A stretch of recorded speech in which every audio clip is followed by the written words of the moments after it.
All right, everybody. This is MrTMoney1993 with my podcast, Straight Facts with MrTMoney1993. Tonight, I have special guest Tony from Cat Chronicles. How you doing, Tony? Man, I'm doing great. I'm happy to see the Saints come out swinging. I mean, the Ravens come out swinging on the Saints tonight. Steve Smith looking like he's getting feisty, and strangely going to pull the Carolina Panthers within a half game, and we ain't even playing. Old Ty the bye. Yeah, man. I called it earlier in the week. I said Smitty getting two tonight. He already got one on his first drive. I think he can do it. Yeah, I think you said last week when we were talking that he's just eating up the NFC South nonstop. So it's good to see that. You know, I mean, at first we didn't want it when we had to play him, but since that's in the past, might as well eat up everybody else too. Yeah, I mean, he has 4 touchdowns this year. What, 2 of them was against us. Yeah. I know he had one against the Falcons. And I think he had one maybe in the first game of the season versus the Bengals. Oh, yeah. Isn't that when he spazzed out? It was. yeah, when he was talking, you know, bringing back up Carolina and stuff like that. So I'm sure we'll talk about him and if he needs to be, if what he would have done if he was a Panther still and how he would have looked different at some point. Yeah. So out of 5 touchdowns, 4 against the NFC South. I mean, yeah, that's pretty. Put 2 more on it tonight and call it a season, right?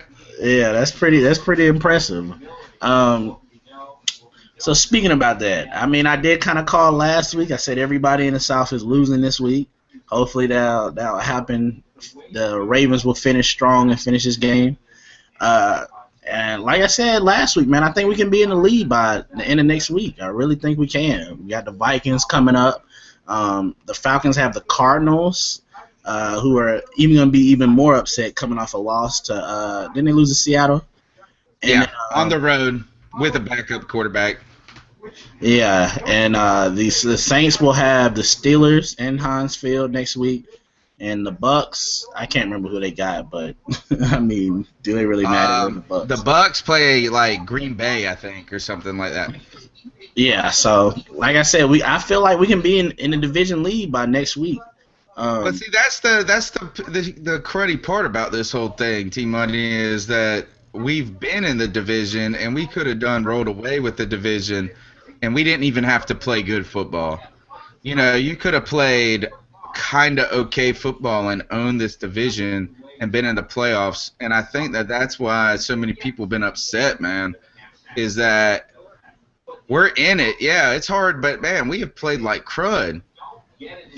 But I mean, honestly, I feel like at the end of the day we should have beat Atlanta. I know we didn't, but I feel like we should have beat them. I feel like the Seahawks is another game. We haven't been looking as bad as when we were playing the Ravens and the Steelers, and we've been in games for the most part in the past couple of weeks, besides maybe the Eagles game. And Green Bay. Green Bay, when was that? 4 weeks ago? So here's the thing, is that we've been kind of in some games, but we've also been blown the hell out. Because we've had the Ravens, the Eagles game. We had the Steelers, we had Green Bay, we have Philadelphia, and then you can go ahead and say the Atlanta game until the end, when it was all of a sudden again. You know what I'm saying? Like, yeah. So the wheels have come off the bus a couple of times, and I think that's why it's so hard to swallow. Yeah, but I mean, that Eagles game, we was in it for a while. I mean, it started getting blasted towards the end, but remember, it was a point we had it down to a 1-score game. Yeah, I think going into half, we were only 10 points behind. Yeah. Or something like that towards the end of the second quarter. We had 3 turnovers, I think, and no score. And we were in, like you said, a score. I think it was 10 points towards the end. So you're right, but that's the thing, is that, man, imagine if we would have won 2 of those games. One that we were kind of in, and another one that we kept it close, maybe. Yeah. You would have already been locked up almost. Yeah, I definitely agree. But I guess the one thing that helped is, I mean, I know we've been playing bad, but we have the easiest schedule left, and we don't play a lot of good teams. Even our out-of-division games, we got, Vikings, we got Browns, and then we still got the Bucks, and then the rest is divisional games, which 2 are going to be, on the road and 1 at home. Yeah, I know we play the Saints on the road. We play the Falcons on the road, and I think Tampa Bay is at home. Yeah, which And New the Orleans Saints, and by the way, Tampa. just got in the end zone. Jimmy Graham just scored a touchdown for all your fantasy updates. Yeah. So now it's tied right then. So here's the other thing is that, okay, let me ask you a question about this then, because since we're talking about how we could be in this, Trent Dilfer tonight, I saw it on Twitter, said that the Saints can lollygag for the rest of the season and still win and they're still going to win the division. So does Carolina, think about this. This is where, on top of, like I said, why we were upset, does you really think Carolina could go on a tear, on a run, even against this bad schedule? I mean, if you're going by the trends of even Ron Rivera, even in our bad years, it's something that he done. Even in our 6-10, 7-9 years, we normally got hot. Last month? Because it was always, is Ron gonna lose his job? Are we gonna keep Ron Rivera? Then we get hot at the end of the season. They say, hey, that looks like we're growing. That's gonna translate into next year. I mean, that's how he kept his job before we had this 12-4 year anyway. Yeah, but I think, how long has he been the coach? 3 seasons? Is this his fourth? Since 2011. He came with Cam, right? Yeah. Him and Cam came in at the same time. I think they only won 2 games. No, 4 games that first season, right? And then 6 games the year after. Cam Newton, how many games did he win as a rookie? I think it was only 4. 6. He went 6-10, 7-9, 12-4, and then whatever we're gonna finish this year. Okay. I'm gonna look it up because I thought Cam only won 4 games his first season, but I could be wrong. No, I'm pretty sure it's 6. He came in 2011, right? Mm-hmm. Come on, where is it? We won 1, 2, 3, 4. Yep, you're right. 5, 6. You're right, because we got hot at 2 wins back to back at the end. Texans and Bucks. Yeah, kind of like this year, like playing the Vikings and the Bucks. Yeah. So yeah, like I said, yeah, it was 6-10, 7-9, 12-4, and then whatever we finish this year. Which is right now 3-7-1. Yeah, but right? I don't think we're gonna finish with 3 wins. Honestly. All right, so what do you think then is how bad? I mean, should we have been better this season? Walking into the year, everybody knows I definitely felt like we were gonna have a good record, but I mean, considering our injury and stuff, yes, we should be better, but to expect with our suspensions and injuries and who we kind of lost, expecting that whole 12-4 was, I think, a lot. Before the season, I think I was saying somewhere from 10 to 12 wins was what I thought we was going to get with the way our roster was looking at the beginning of the year. Would you have considered 8-8 a bad season? After last year, honestly, yes. Right now, I would consider 8-8 like damn gold. I'd be excited about 8-8. 8-8 probably can shoot maybe the way everybody else's schedule is looking. If we don't win it, honestly, maybe 5 or 6 games wins this division. Yeah, I think 7 gets it easy. Yes, 7 gets it for sure. But I think if you can get 5 or 6 in this division this year, you can definitely be right there about winning the division. Which I know some of the Panthers fans, like Claude on Twitter, he doesn't want us to win the division. He wants the top 10 pick. He wants all of that. Which I mean, it would be nice, I guess, but that's not what I want, man. I feel like if we continue to get healthy, that we can do some things. Because we're just not getting Mike Tolbert right now. We're just now. When's Frank coming back? After this game or this game? I don't know, man. I just figured he was gone for the whole season, man. I mean, are they really going to let him play, and will he make a difference even if he comes back? He hasn't played a Uh, single game all year, I don't think. He's already been suspended once. I people mean, were what's he really saying, gonna people do? were saying, is Josh Gordon gonna be Josh Gordon? Look what he did his first game. He Yeah, put but up a what? Frank Alexander and Josh Gordon are not even close. Josh Gordon is like, did he look fat to you, by the way, a little bit? Who, Gordon? No, Yeah. Looks like he got a little up in here. I know he's wearing the jacket. but I mean, no, they're not comparable as far as But talent. they're But not. I feel like, Yeah. I feel like what we're gonna ask Frank Alexander to do is, can you at least be an edge setter on for the run? I don't think we really need him to pass rush that much. I would be a Just lot for more. one game? How many games is he going to help you win? 2? So that gets us to 5 wins?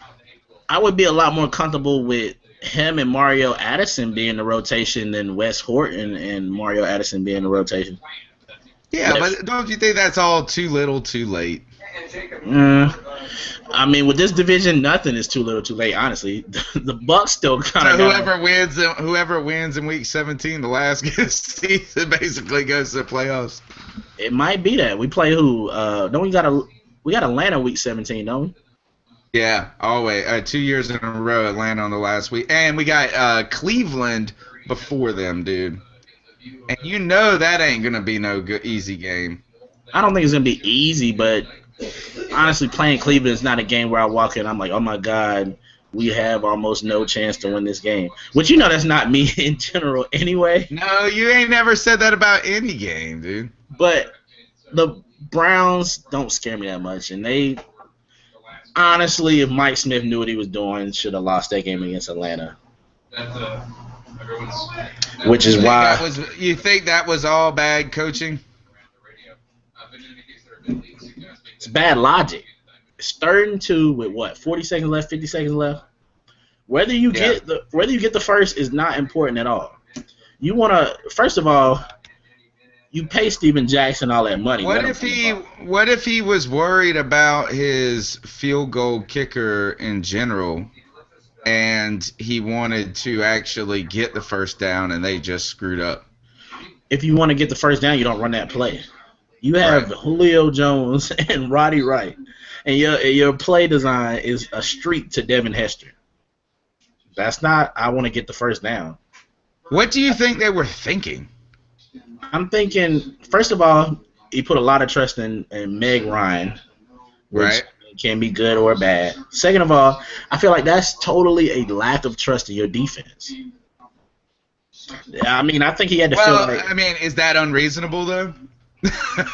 If you don't have, they couldn't stop anything anyway, so it doesn't matter. You know what I mean? He shouldn't have a trust in his defense because they couldn't stop him.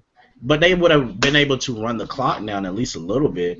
If you can't trust your defense to stop somebody for 30 seconds or 20 or whatever would have been left, then I don't know what you plan on doing if you can't trust your defense to stop them that long.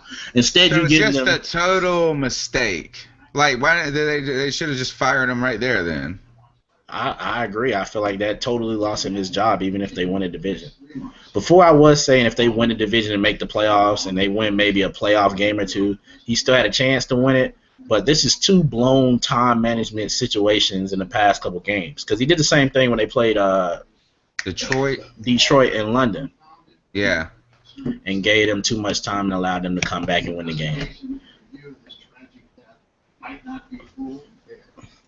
So, like I said, I feel like Mike Smith is definitely gone. And I've heard they're thinking about trying to get Rex Ryan to be head coach, which will definitely be crazy to see him 2 times a year. And against his brother, his brother won't be in New Orleans. Yeah, he might be. He definitely ain't going to be there next year. I don't think so. What do you think? You think that's a good fit for New Orleans? I don't like Rex Ryan as a head coach in general anyway. No matter what the team. I feel like Rex Ryan Why is that? You can handle a little bit more eccentric behavior, in my opinion, when you're a coordinator, as far as the kind of stuff he does and stuff he pulls. But to be a head coach, I don't think – to me, he's not professional enough, really. And second of all, head coach, you have to. I mean, I know you can have your specialty of what you like, but he has no knowledge of offense at all. How many times have we heard Rex Ryan say, "Oh, I don't know what the play call was. I don't know what we were thinking on that offensive play." We've heard him say that more than once. So if you're that focused, that specialized on defense, be a defensive coordinator. Do you think Ron Rivera is like that? I think Ron Rivera still has a little bit of a say-so in the offense, but I think he trusts Mike Shula way too much. But do you think he's kind of like maybe just like Rex Ryan to a certain degree? I mean, not entirely. You know, I mean, obviously, he might be a little bit smarter or not more knowledgeable about offense than Rex Ryan is, but they're that kind of. Do you think Rex Ryan plays a conservative like Ron Rivera? I mean, I don't feel like Rex Ryan is a gambler when it comes to what the Jets do. I mean, nobody who's a defensive specialist head coach does for the most part, really, unless you have an offensive coordinator who's that creative. Other than that, most of the guys that were defensive coordinators for years and years and years, and they become head coaches, they think that same way. They almost always want to trust in their defense to win in the ball game, which definitely is what Ron Rivera was for years and years and years. And then he switched it up last year, and then this year he kind of went back to it. Which that helps. That would help Atlanta tremendously, though. Again, I think. Why do you need an offensive coach when you've got Julio Jones and Matt Ryan? So you don't look lost running screen passes to Julio Jones as gets hit out of his hands.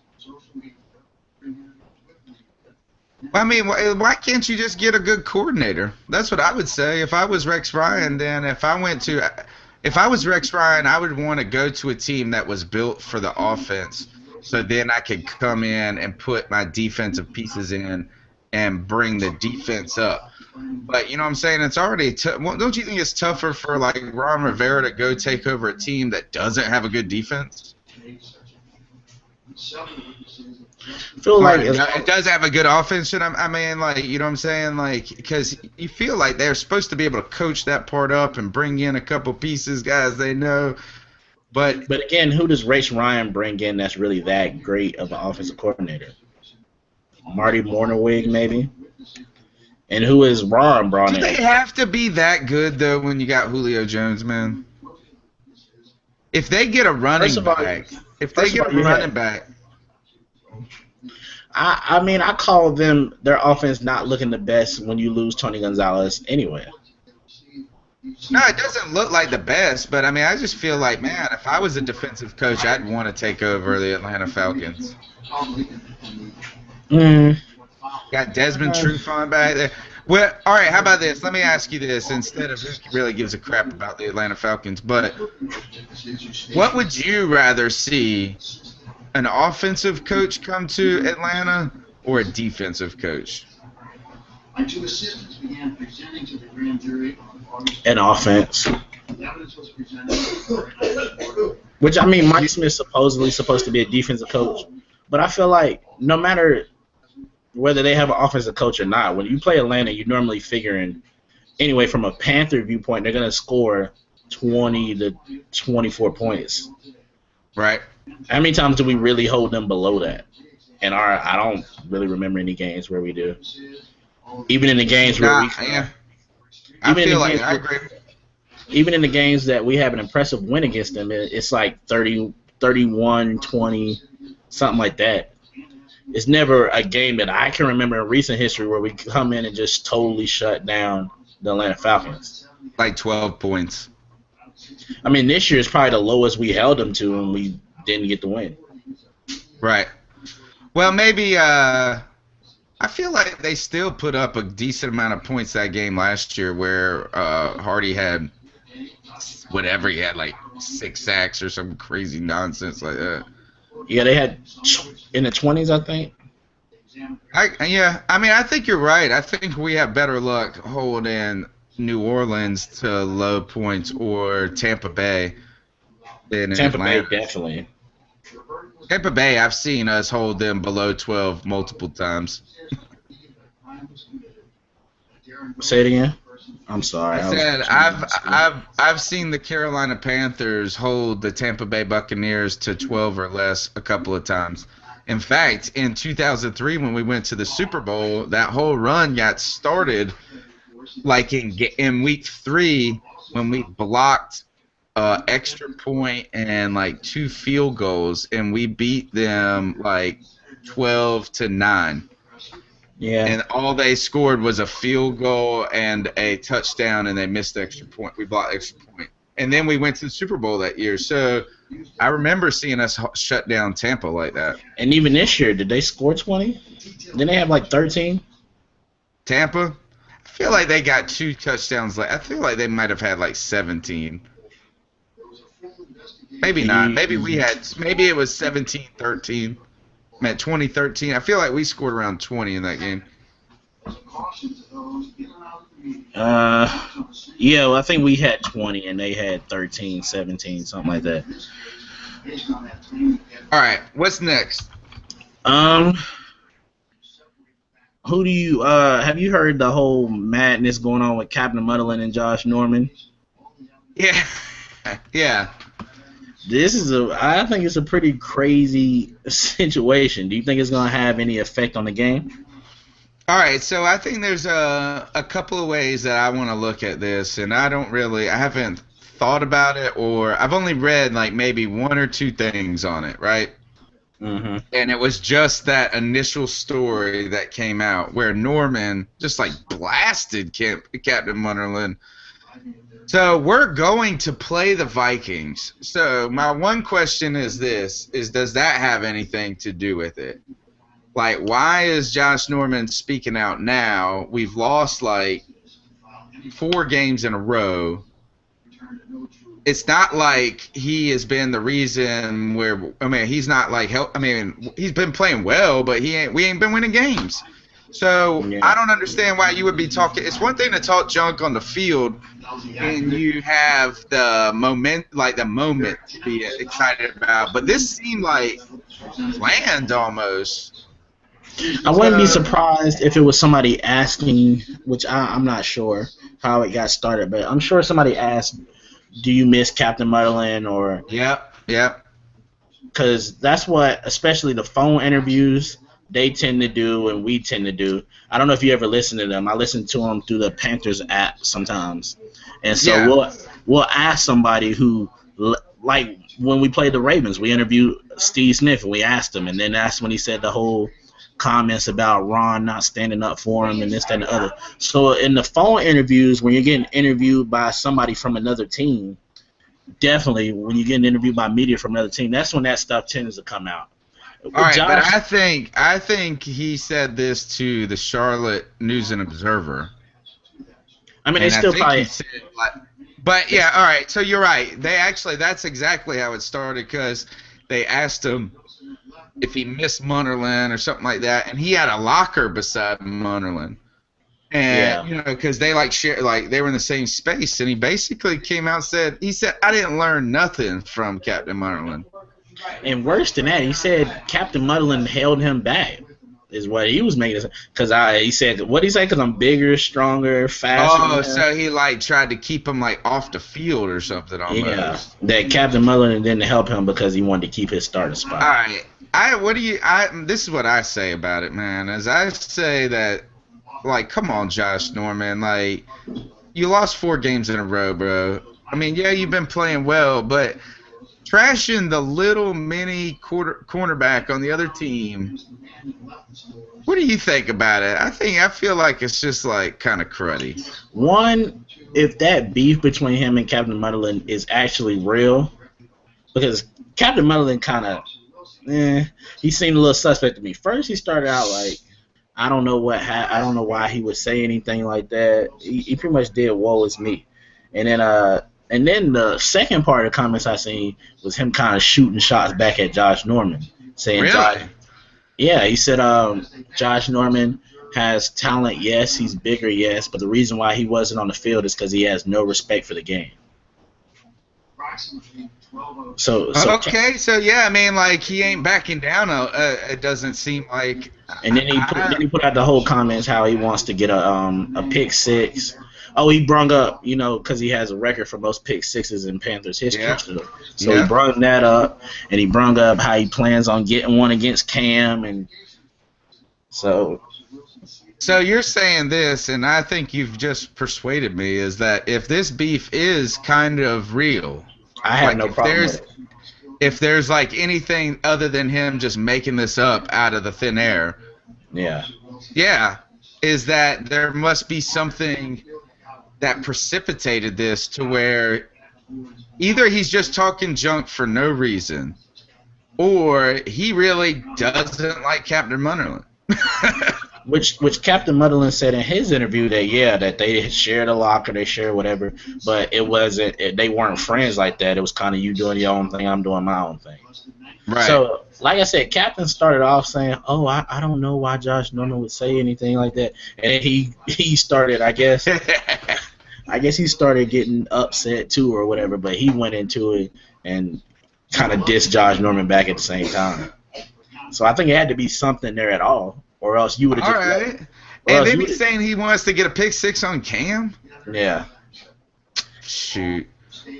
And he was talking about how he's still friends with some of the players, like him and Thomas Davis are brothers, and if he's your brother, I didn't like what he said after that. He said, "I won't text Thomas this week. Thomas will probably text me when they get here and ask if I want to get something to eat." But he pretty much made it seem like he wouldn't answer. Which, if that's like your brother, I don't see anything wrong with the whole going to eat the night before. Or, I don't know. If he's like your brother, you know what I'm saying? Yeah, you would think that these guys have been playing football for so long that they can turn it on the field and then go out to dinner with each other. Yeah, you know what I mean? Like, whether it's before the game, well, I wouldn't really want to go after, because if I win, I'm gonna be a butthole. But if I lose, I'm gonna be. You're gonna be a butthole. Yeah. Which, if I lose, I'm gonna be salty, and I'm not gonna really want to talk to you anyway. Because that's me. Even just watching the Panthers, when we lose, family already know, man. I don't really want to talk like that. Just leave me alone for a little bit, and then I get over the game, and I'll be back to normal. Well, you've been straight grumpy this year. Exactly. Especially because my brother is a bandwagon Patriots fan, so I have to hear from him all the time. Oh yeah, the Panthers lost again, man. Yeah. Right here, man. But what are some of your keys to beating the Vikings on Sunday? Gosh. Thinking about a win right now has been so difficult, but I mean, the Minnesota Vikings, if you are going to win a game, you would think this would be the one. I said on Twitter a little while ago, it might be a little inappropriate, but somebody was putting a story up about how we could gain confidence against the Minnesota Vikings, and I said it's kind of like sleeping with the ugly chick to get your confidence back. You know what I mean? It's not like we're gonna take this win and we're gonna enjoy it, but we ain't gonna really tell our friends how much we really liked it. Yeah. Wow. No indictment for Wilson is what I was looking at. Yeah. Which I'm not that surprised, but I'll leave that be, man. This ain't the place for that. But my keys to the game. I feel like we have to first of all stop the run, whether they're running with Asiato or McKinnon or they signed Ben Tate, but they didn't use him. And I want to see if Teddy Bridgewater can try to beat us. Which, I mean, their receivers, they got what? Jennings, I see a lot. What happened to Cordell Patterson? I don't understand this. This has to be the biggest disappointment of the entire season for any team, because he's supposed to have real wheels and be awesome, and they're not using him. And they've got Norv Turner, dude, as their damn offensive coordinator. Which y'all ready, to make our offensive coordinator. but we'll leave that alone. um, but yeah, Well, if he I didn't can't know. use Cordell Patterson, we might need to start thinking twice about that mess. I mean, good Lord, why is this guy having such a bad season? Let me pull up the numbers. You go on with your points. I'll pull up Patterson's numbers. Yeah, but I haven't heard. I thought he might have been out for the year or something. I haven't heard I about know. Cordell I haven't Patterson heard his name once. since like maybe week 2. But yeah, I'm I rather see Teddy Bridgewater try to beat us with his arm. Um, do the Vikings still have Jared Allen? I don't keep up with the Vikings. Do they still have Jared Allen? No, he's with Chicago now. Oh yeah, I didn't know that. We already played him. Okay, Justin Forsett scored for Baltimore for anybody watching. Uh, so Ravens got the lead back up on the Saints. But yeah. So only people I really know on their defense, I know Harrison Smith, safety. I know Captain, which I hope they put Captain on KB. If they do, KB better have 100 yards and 2 touchdowns. They're gonna be. They are not gonna put no Captain Munderland on Kelvin Benjamin. Who's their other corner? I don't know. It don't matter who it is. He's got to be taller. But I mean, I don't know. I don't know. Is Captain Mother? I don't even know if he's their number 1 corner. I know he's had about 2 picks in the past couple weeks. But if they put Captain on Kelvin Benjamin better have like 120 yards, 2 touchdowns. Like I'm not playing if they put him on him. But yeah, who else do I know in their defense? Nobody. What's the linebacker they got? They got one linebacker that's pretty good. Blonde headed. I can't think of his name right now. But I don't. Like I said, I want to see if Teddy Bridgewater can beat us. If he can, hey, he can. But I just feel like we stop the run, we can win this game. All right, I don't know what's wrong with Cordero Patterson, but he has had this season. He has only had 30 catches for 350 yards for 1 touchdown, and he's had one rushing touchdown. Wow. And Cordell Patterson was everybody's pretty much breakout pick this year. I don't know what they're doing with him. Even in I watched their highlights from the Packers game. I didn't see him in not one highlight. I seen Greg Jennings. I seen what's the other receiver's name? Charles Johnson or whatever his name, something Johnson. I did not see Cordell Patterson in one highlight. So I don't. Is he hurt? Says he got hurt in that game, in the last game, I think. But I mean, I don't know. No, look, it says he doesn't want to drop kick-off duties. So that means he's been returning kicks. Dude, No I mean, if you're returning kicks, you know, you can only be so hurt. Yeah. I don't really see anything about like him being. You would think it would be the first thing that comes up. Yeah, which.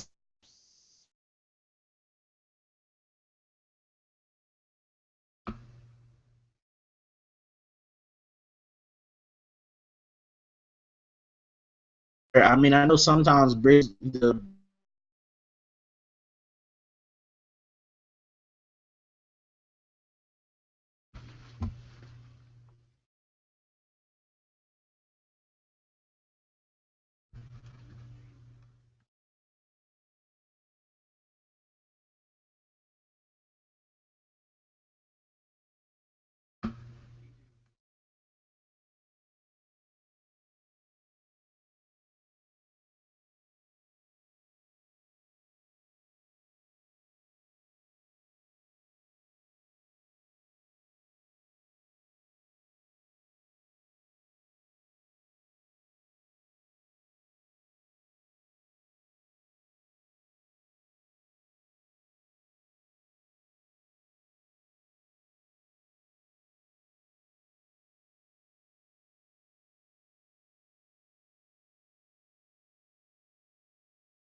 All right, so we are still live in this hangout. So let's just keep talking Carolina Panthers football.